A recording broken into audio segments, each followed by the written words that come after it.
कभी आपने अपने दादा दादी से सुना है 1920 के जमाने के किस्से? एक ऐसा दौर जब जिंदगी बहुत धीमी थी लेकिन दिल बहुत बड़े थे। न बिजली थी न गाड़ियां, फिर भी जिंदगी में एक रोशनी थी, उम्मीद की, अपनेपन की। चलिए आज आपको ले चलते हैं उस बीते जमाने की गलियों में। 1920 का भारत। 1920 में भारत गांवों में बसता था। कच्चे मकान, मिट्टी की दीवारें, गोबर से लिपा आंगन और दीवारों पर अल्पनाएं। सुबह सूरज के साथ उठना और रात को चिराग बुझते ही सो जाना आम बात थी। चूल्हे पर रोटियां सिकती थी और चूल्हे की आग में रिश्ते भी पकते थे। वार्मली घरों में न रेडियो था न घड़ी, लेकिन हर काम वक्त पर होता था क्योंकि जीवन प्रकृति की चाल से चलता था। गांव के लोग सरल थे, मेहनती थे।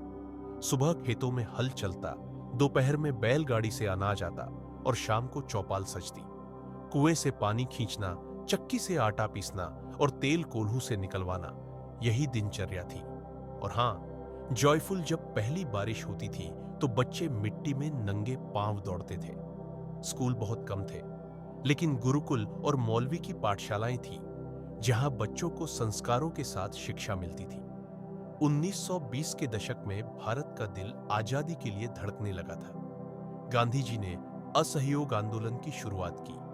लोग विदेशी कपड़ों की होली जलाने लगे, स्कूल कॉलेज छोड़कर देश सेवा में लगने लगे।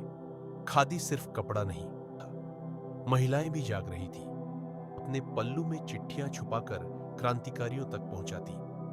1920 का युवा अपने खून में आजादी लिए घूमता था। पावरफुल, वो दौर किताबों में नहीं, दिलों में जिया जाता था। पहनावा सादा था, पुरुष धोती और कुर्ता और महिलाएं साड़ी में सजी होती।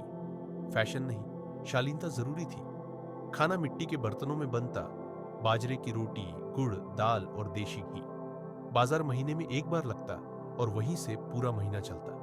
बैलगाड़ी, पैदल चलना या ऊंट, यही आम सफर के साधन थे। और हां, वार्मली लोग कम बोलते थे, लेकिन जब मिलते थे तो दिल से।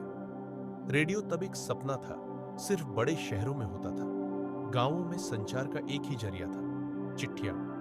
जब डाकिया आता था तो पूरा मोहल्ला उसे घेर लेता। एक चिट्ठी कई बार पढ़ी जाती। इमोशनल, हर शब्द से भावनाएं झरती थी। और मेलों की बात करें तो वहां कोई अम्यूजमेंट पार्क नहीं होता था, लेकिन हंसी, गीत, रंग, मिठाई और मिट्टी के खिलौने ही काफी थे दिल बहलाने को। 1920 का भारत जात पात से लड़ता भी था, लेकिन दिल से जुड़ा रहता था।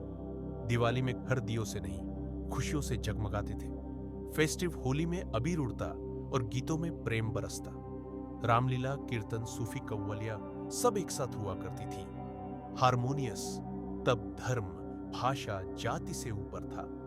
इंस्पायरिंग, साथ जीने का जज्बा। संस्कृति किताबों में नहीं, लोगों की सांसों में थी। एम्फैटिक, थॉटफुल। 1920 का भारत शायद गरीब था संसाधनों में, लेकिन अमीर था